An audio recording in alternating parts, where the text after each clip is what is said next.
देखिए बच्चों, high school class में हम चैप्टर नंबर 13 इसके कल हमने सूत्र लिखा दिए थे। ठीक, अब ऑनलाइन क्लास में सूत्र अभी इसलिए हमने लिखा रहे हैं कि आपको अपना लिख लेना है, क्योंकि ये आप जूनियर से पढ़ते चले आ रहे हैं। मेंस्ट्रुएशन इस चैप्टर का नाम होगा। इस चैप्टर में क्या क्या आना चाहिए आपको।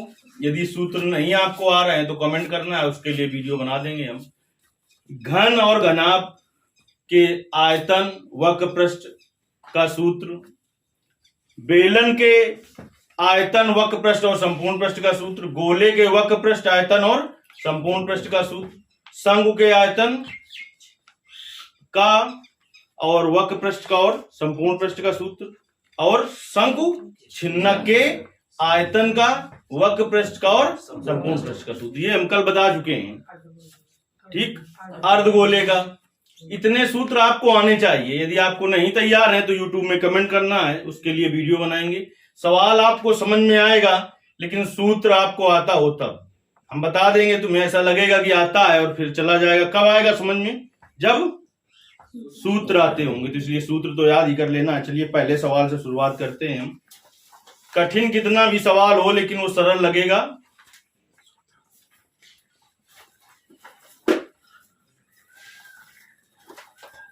पहला सवाल कह रहा है, जब तक अन्यथा ना कहा जाए। पाई का मान 22/7 लीजिए, क्योंकि पाई इसमें आएगा।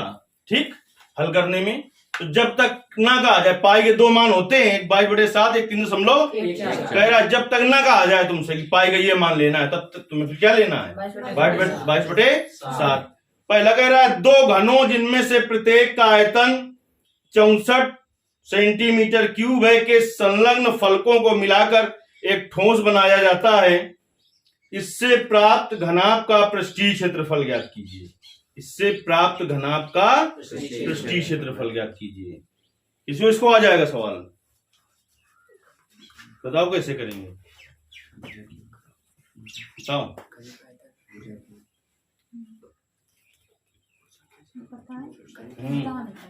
बता नहीं पाओगी तो क्या कर पाओगी। देखिए सवाल को समझिए। जबरदस्ती हम कुछ लिख देंगे, उससे कुछ फायदा नहीं है। दो घन है बेटा। क्या है? दो घन। दो घन बना लेते हैं। घन किसे कहते हैं जानते हो ना?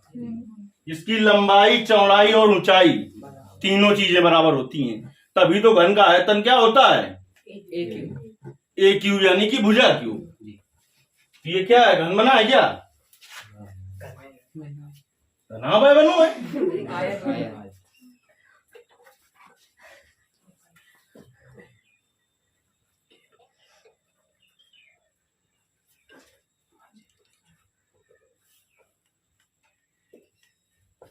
अब ये क्या बन गया? अगर अभी अलग अलग भुजा दिखाई दे पर पढ़ रही है आपको, अगर सभी भुजाएं बराबर बराबर बना दें तो क्या है? ये घन है। एक घन ये है बेटा, और एक घन और है। यहां पर ऐसा बनाना है आपको कि लंबाई, चौड़ाई और ऊंचाई सभी कैसी हो? बराबर हो, तो फिर क्या होगा? घन होगा। ठीक, ऐसा बनाने का प्रयास करना है आपको। ये भी क्या, एक अभी नहीं है घन, लेकिन अब क्या हो गया? एक क्या हो गया? हाय, घन। ये घन है और ये घन है। घन का मतलब आपको ऐसा बनाना है। हम समझाने के लिए चित्र बना रहे हैं, चित्र बनाने की कोई जरूरत नहीं है। देखिए घन में या घनाभ में क्या क्या होता है? लंबाई होती है, चौड़ाई होती है और ऊंचाई होती है। तो इधर देखिए, घन का आयतन दिया है। घन का आयतन दे रखा है बेटा। कितना दे रखा है घन का आयतन? 64 सेंटीमीटर क्यूब। तो देखिए ये आपकी एक भुजा है। ठीक, लंबाई, चौड़ाई, ऊंचाई सब कितनी कितने की हैं? कितने कितने की हैं? सब 4-4 की दिखानी है, क्योंकि ये क्या है? घन है। क्या है? ये घन है। चलिए तो मान लें कि माना घन की भुजा ए है। माना घन की भुजा ए है। देखिए जब घन की भुजा ए मान लेंगे तब बेटा घन का आयतन दिया, घन का आयतन होता क्या है, ए क्यूब बराबर 64 सेंटीमीटर क्यूब। तो ए बराबर क्या हो जाएगा, क्यूब रूट यानी कि घन मूल 64 और सेंटीमीटर क्यूब। तो ए बराबर वर्गमूल में 2 बार अंदर हो चीज तो 1 बार बाहर निकल आती है, घनमूल में 3 बार हो तब 1 बार बाहर निकलेगी, ये तो मतलब होता है क्यूब रूट। 64 लिख सकते हैं 4 गुणते 4 गुणते 4, सेंटीमीटर क्यूब को सेंटीमीटर गुणते सेंटीमीटर गुणते सेंटीमीटर, 3 बार ये है और 3 बार ये है, तो 1 बार बाहर आ जाएगा 4 सेंटीमीटर, ये आ गया। ठीक, इतनी चीज अच्छे समझ में आई कि नहीं आई। अब देखिए अभी हम लिख दें यहाँ पर 8, इसको 4 लिख दें और इसको 4 लिख दें, तो बात तुम्हारे समझ में आएगी क्या, आएगी। जबरदस्ती रट लो, ये आपको बनाना नहीं है, केवल समझाने के लिए किया है। उसने क्या कहा है, 2 घनों को मिलाकर एक घनाभ बनाया जाता है। क्या बनाया जाता है, घनाभ। देखिए दोनों घनों को जोड़ दें तो फिर क्या बन जाता है, एक घनाभ बन जाता है। इस तरीके से बेटा क्या बन गया, अब ये घनाभ बन गया। जब ये घनाभ बन गया तब आप क्या देखेंगे, केवल क्या बढ़ जाएगी, ये बढ़ जाएगी, लंबाई बढ़ जाएगी। लंबाई 4 इसकी भी थी, दोनों को जोड़ा है और 4 इसकी भी है, तो पूरी कितनी हो जाएगी लंबाई, आए। ऊंचाई वही रहेगी कि नहीं रहेगी अब भी, आए। और चौड़ाई वही रहेगी कि नहीं रहेगी, रहेगी ना। चौड़ाई कितनी है, 4 है तो रहेगी, यानी लंबाई 8 हो जाएगी, क्योंकि दोनों को जो इनको दोनों को उठा के जोड़ दीजिए ऐसे, तो ये ही तो केवल बढ़ेगी। और ये जो है आपकी, ये जो है ये 4 ही रहेगी कि नहीं रहेगी, ऊंचाई भी 4 रहेगी और चौड़ाई भी 4 रहेगी। बताओ दोनों को जोड़ने पर केवल क्या बदलेगी, लंबाई बदलेगी। क्या बदलेगी, लंबाई। और लंबाई जब दोनों को जोड़ा 4 ये थी, 4 ये हो गई, कितनी को हो गई, 8 हो गई। ऊंचाई जो है आपकी और जो चौड़ाई है वो वही रहेगी। देखिए इसमें इसकी क्या थी, 4 लंबाई 4 ऊंचाई और 4 चौड़ाई। इसकी भी थी क्या थी, 4 लंबाई 4 ऊंचाई और 4 चौड़ाई। जब दोनों घनों को जोड़कर एक घनाभ बनाया गया, केवल लंबाई ही तो बढ़ेगी, चौड़ाई वही रहेगी, ऊंचाई वही रहेगी कि नहीं रहेगी। इसीलिए बेटा यल का मान कितना होगा, यल होती है लंबाई, बी होती है चौड़ाई और एच होती है। सवाल एक समझो, लेकिन ऐसा समझना है कि रटना ना पड़े, अनावश्यक कि यही होगा, ये नहीं, कैसे होगा ये आना चाहिए। तो आपको आपसे पूछा गया उसने घनाभ का पृष्ठीय क्षेत्रफल, कल हमने सूत्र लिखाया था बेटा, घनाभ का पृष्ठीय क्षेत्रफल क्या होता है, पृष्ठीय क्षेत्रफल होता है बेटा 2LB plus BH plus HL। तो 2 यल का मान बेटा 8, बी का मान 4 प्लस बी का मान 4, एच का मान 4 प्लस एच का मान 4, यल का मान 8। 2 गुणते 8 चौको 4 चौको 8 चौको 32 32 64 और 16 है 2 गुणते 80 160 क्या सेंटीमीटर स्क्वायर। कल ही बता दिया था हमने आपसे कि जो बेटा आयतन होगा उसका मात्रक घन इकाई होता है, वक्र पृष्ठ और संपूर्ण पृष्ठ का मात्रक वर्ग इकाई होता है। क्या होता है, इस सवाल को रटना पड़ेगा, है आ जाएगा ना। कैसे 8 हुआ जान पाए ना। चलिए पहला सवाल आपका हो गया। अब हम आपको बताएंगे दूसरा सवाल। देखिए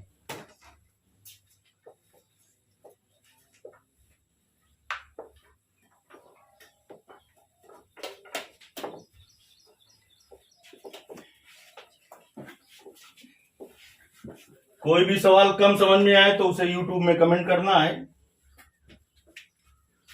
मैथ को आप अनावश्यक कठिन बनाएं तो उससे कुछ फायदा नहीं।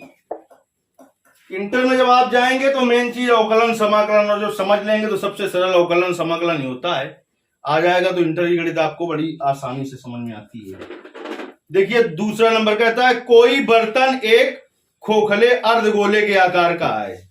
कोई बर्तन है तो एक खोखले अर्धगोले के आकार का है, जिसके ऊपर एक खोखला बेलन अध्यारोपित है। अर्धगोले का व्यास 14 सेंटीमीटर है और इस बर्तन की कुल ऊंचाई 13 सेंटीमीटर है। बर्तन का आंतरिक पृष्ठीय क्षेत्रफल ज्ञात कीजिए। जैसे कि आप एक गिलास ले लें, उसका अंदर का जो क्षेत्रफल होता है उसे ही कहते हैं आंतरिक पृष्ठीय, और बाहर से देखें तो वो क्या है, बाहरी। चलिए, तो कोई बर्तन है एक खोखले अर्धगोले के आकार का है। आराम आराम से सवाल को पढ़ना है, भाषा समझते जाना। एक बर्तन है जो कैसा है बेटा, खोखले, बेलन के ऊपर, पहले बेलन है, क्या कह रहा है, कोई बर्तन एक खोखले अर्धगोले के आकार का है। ठीक, ये बर्तन कैसा है, खोखले और अर्ध माने क्या होता है, अर्ध माने आधा, अर्ध माने अगर कहते गोले के रूप का है तो फिर गोला बनाते पूरा, अर्ध गोला का मतलब आधा गोला।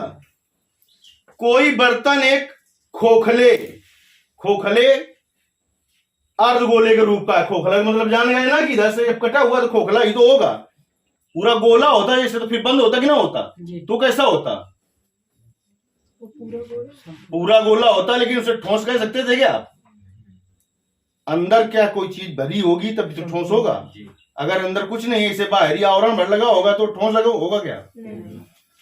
तो एक कोई बर्तन एक खोखले अर्धगोले के आकार का, इसके ऊपर खोखला बेलन अध्यारोपित है।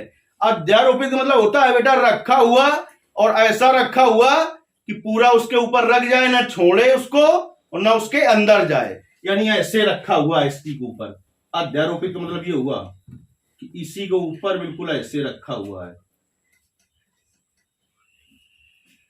समझ रहे हैं बात को। आपको चित्र का ऐसे बनाना है, पटरी और पेंसिल से बनाना है। जैसे अर्धगोला बनाना हो तो प्रकार से बना लेना, तो थोड़ा अच्छा दिखेगा।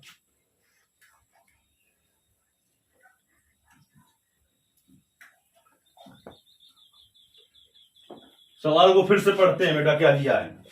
कहता है कोई बर्तन एक खोखले अर्धगोले के आकार का है, खोखले अर्धगोले के आकार का है, फिर जिसके ऊपर एक खोखला बेलन अध्यारोपित है। अध्यारोपित मतलब रखा हुआ है।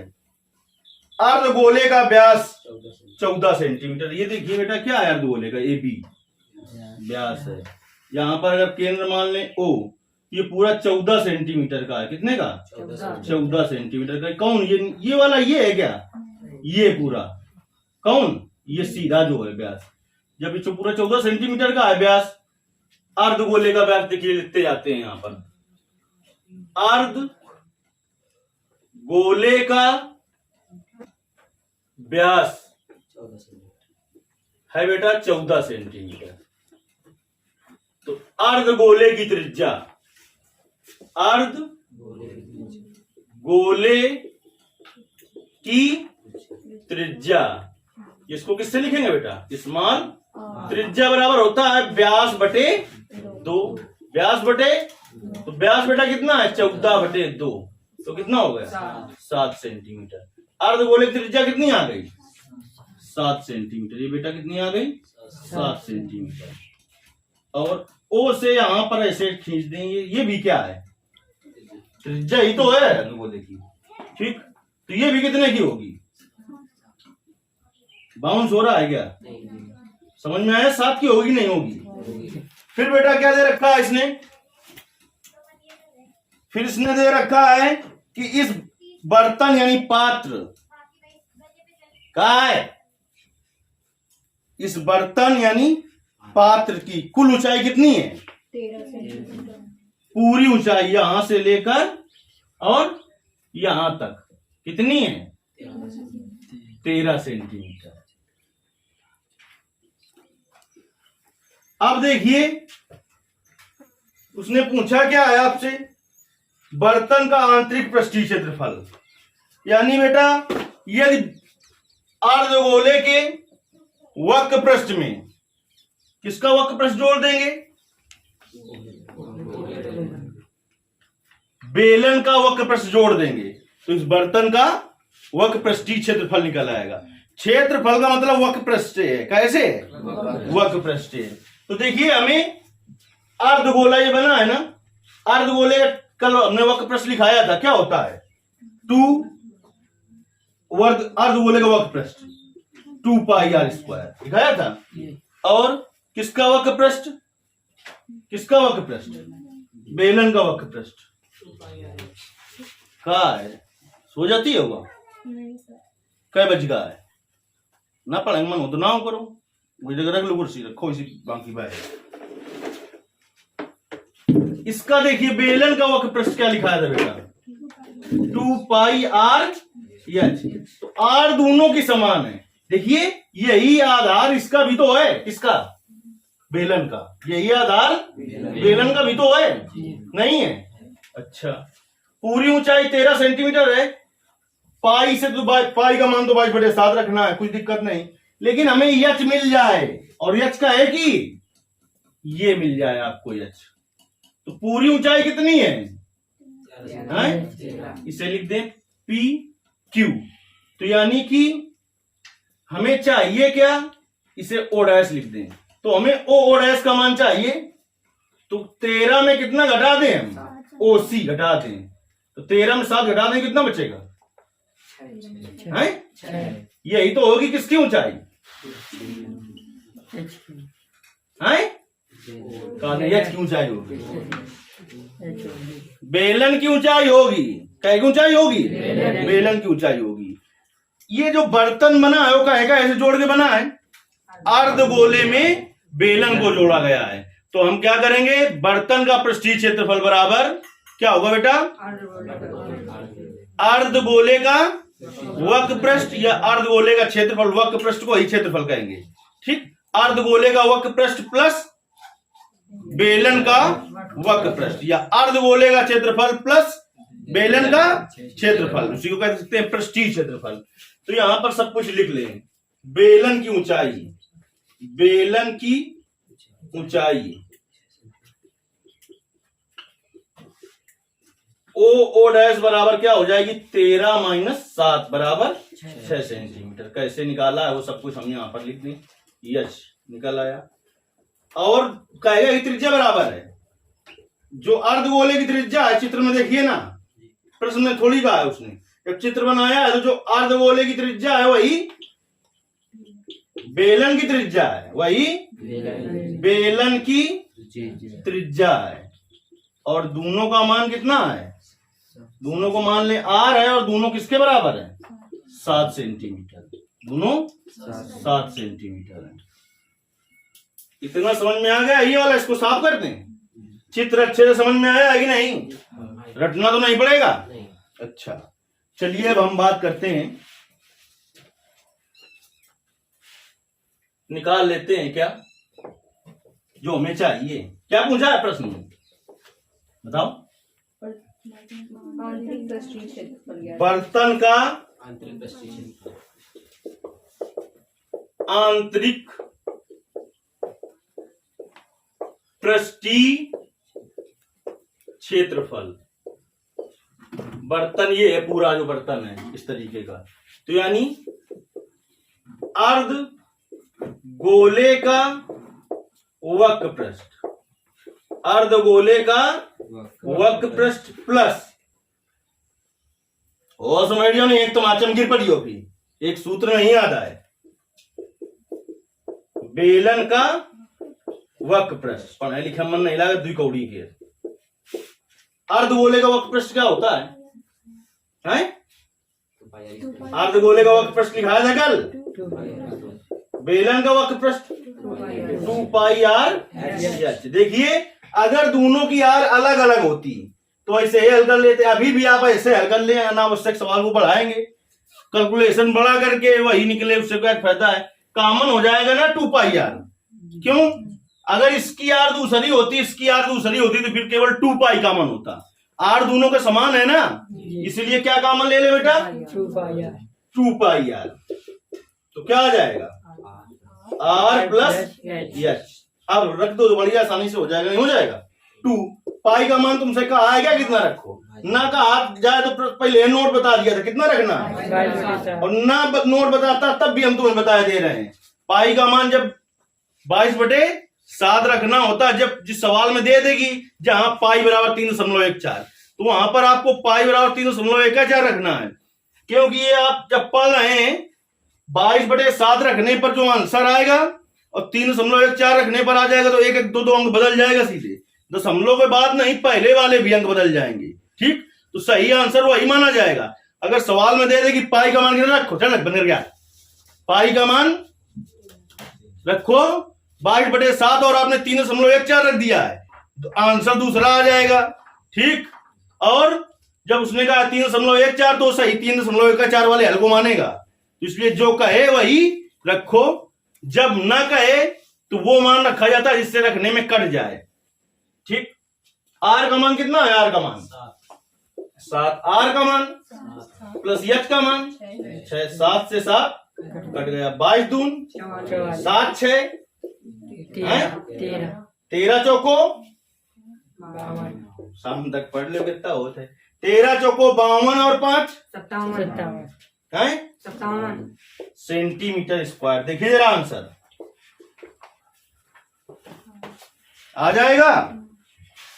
6 मिनट का वीडियो बिगा लो, 21 मिनट का चलो रिकॉर्ड देखते हैं। एक खिलौना त्रिज्या 3.5 सेंटीमीटर वाले एक शंकु के आकार का है, जो उसी त्रिज्या वाले अर्धगोले पर अध्यारोपित है। उसी त्रिज्या वाले यानी जो बेटा शंकु की अर्ध त्रिज्या है वही कहेगी अर्ध त्रिज्या है अर्धगोले की। खिलौने की संपूर्ण ऊंचाई 15.5 सेंटीमीटर है। खिलौने का संपूर्ण पृष्ठीय क्षेत्रफल ज्ञात कीजिए।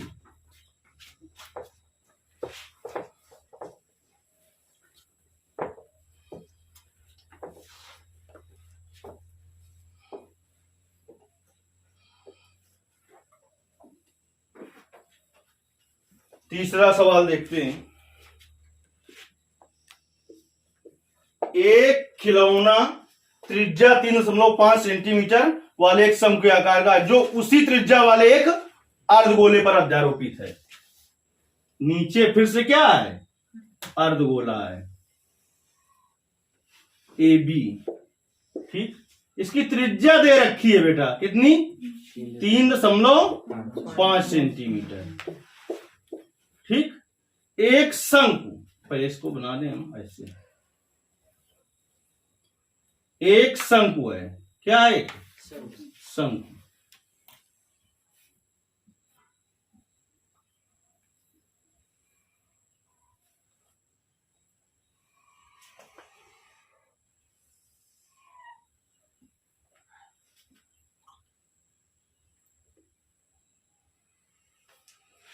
पटरी रख के आपको बिल्कुल सीधा बनाना है। एक शंकु है वो इसी गोले के ऊपर अध्यारोपित, इसकी भी त्रिज्या कितनी है, 3.5 सेंटीमीटर। ऐसा उसने प्रश्न में कह दिया कि नहीं कह दिया है? और देखिए बेटा क्या दे रखा है इसने, इस खिलौने का संपूर्ण पृष्ठीय क्षेत्रफल, खिलौने की संपूर्ण ऊंचाई, पूरी ऊंचाई दे दी है, यहां से लेकर यहां तक खिलौना ऊंचा है, इस जगह से और यहां तक, ये हुई खिलौने की संपूर्ण ऊंचाई। कितनी है, 15.5 सेंटीमीटर। कितनी है बेटा, 15.5 सेंटीमीटर। देखिए ये कितने का होगा, ये ओडी क्या है, ओडी भी तो अर्धगोले की त्रिज्या है, और कितने की होगी, 3.5 सेंटीमीटर की। अब हमें इससे क्या निकल आएगा बेटा, क्या निकल आएगा, शंकु की ऊंचाई, संपूर्ण ऊंचाई में अर्धगोले की ऊंचाई घटा देंगे तो क्या ऊंचाई निकल आएगी। तो देखिए 15.5 में बेटा 3.5 घटा देंगे कितना बचेगा, 12 सेंटीमीटर। देखिए उसने दे रखा था आपसे कि अर्ध गोले की त्रिज्या बराबर क्या की त्रिज्या, शंकु की त्रिज्या, शंकु की त्रिज्या और बराबर आर दोनों को मान लें और दोनों 3.5 सेंटीमीटर। प्रश्न को पढ़ लीजिए। अनावश्यक तो हम नहीं रख रहे हैं, ऐसा उसने कहा है कि नहीं कहा है कि जो शंकु की अर्ध त्रिज्या है वही अर्धगोले की अर्ध त्रिज्या है ना। और खिलौने की संपूर्ण ऊंचाई कितनी दी है, यहां से लेकर यहां तक संपूर्ण ऊंचाई 15.5 सेंटीमीटर। तो फिर हमें किसकी ऊंचाई चाहिए अभी, शंकु की ऊंचाई।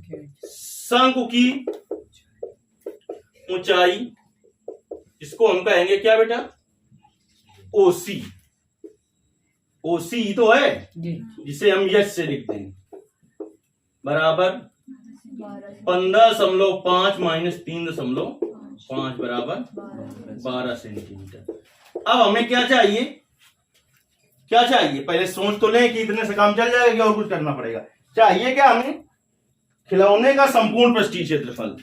देखिए इसके वक्र पृष्ठ में इसका वक्र पृष्ठ जोड़ देंगे तो खिलौने का संपूर्ण वक्र पृष्ठ निकल आएगा, खिलौने का संपूर्ण वक्र पृष्ठ निकल आएगा। तो नीचे वाला अर्धगोला क्या है, अर्धगोले का वक्र पृष्ठ क्या होता है 2 पाई आर स्क्वायर, लेकिन इसका वक्र पृष्ठ क्या होता है शंकु का, पाई आर यल।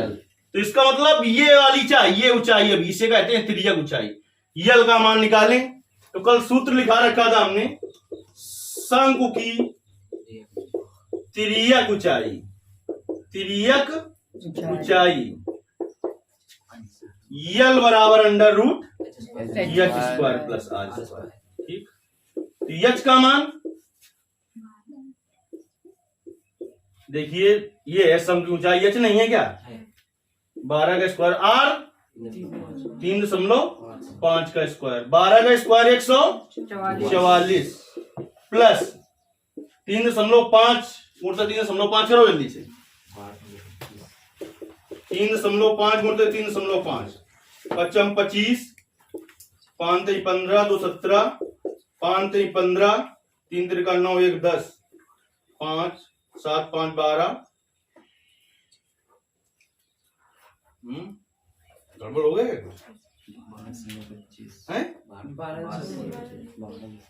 कहां से गड़बड़ कर लिया,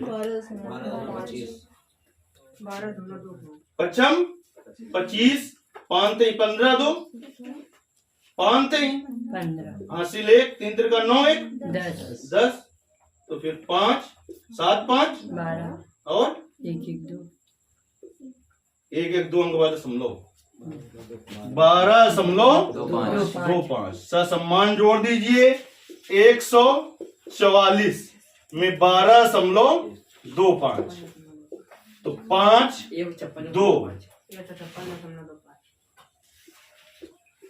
156.25।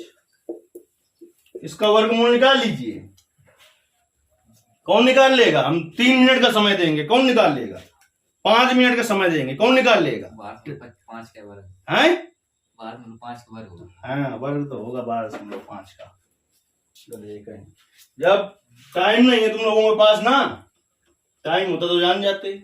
हमने ट्रिक के द्वारा कुछ ही सेकंड में वर्गमूल और घनमूल का ज्ञात करना बताया है, अगर वो वीडियो देखा होता तो कैलकुलेशन हो जाता। ये तो बहुत छोटा कैलकुलेशन है, यदि आप हाई स्कूल के बाद पढ़ना बंद कर दें तो बात अलग है, नहीं जब इंटर में आप जाएंगे तो मैथ में छोटे छोटे कैलकुलेशन मिलेंगे।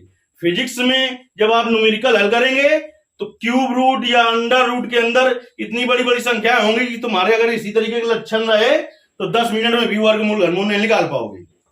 टाइम हो जब आप वीडियो देखो, देखिए सीधे दिखाई पड़ रहा है, हमें तुम्हें भी दिखाई पड़ने लगेगा।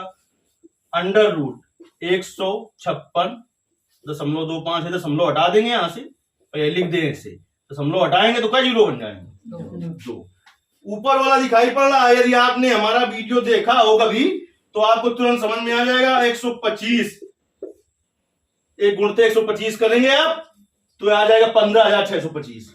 इसका वर्गमूल हो गया 125 और 100 का वर्गमूल 10 हो गया। तो जब इस 10 का भाग दोगे दशमलव खसक जाएगा, 12.5 सेंटीमीटर आ जाएगा। अनावश्यक रटोगे, किस किस का रट लोगे तुम, इसका तो रट लिया 12.5 आया उत्तर के हिसाब से। जब मैंने सब कुछ बता रखा है तो टाइम तो निकालो अपनी जिंदगी से, कुछ टाइम नहीं है ना, फुर्सत मिले तब। तो हमने क्या निकाल लिया बेटा, इतना साफ कर दें, क्या निकाल दिया हमने, यल का मान। तो अब लिख दें यहां पर आर दोनों की समान है 3.5 सेंटीमीटर और शंकु की ऊंचाई कितनी है 12 सेंटीमीटर और तिर्यक ऊंचाई एल कितनी है शंकु की 12.5 सेंटीमीटर। यदि आप वर्गमूल नहीं निकालना जानते तो इसी सवाल को 10 मिनट हल करेंगे फिर भी गलत कर देंगे, और अगर ऐसा लग रहा हो कि हम गलत कह रहे हैं तो करके देख लेना। फिर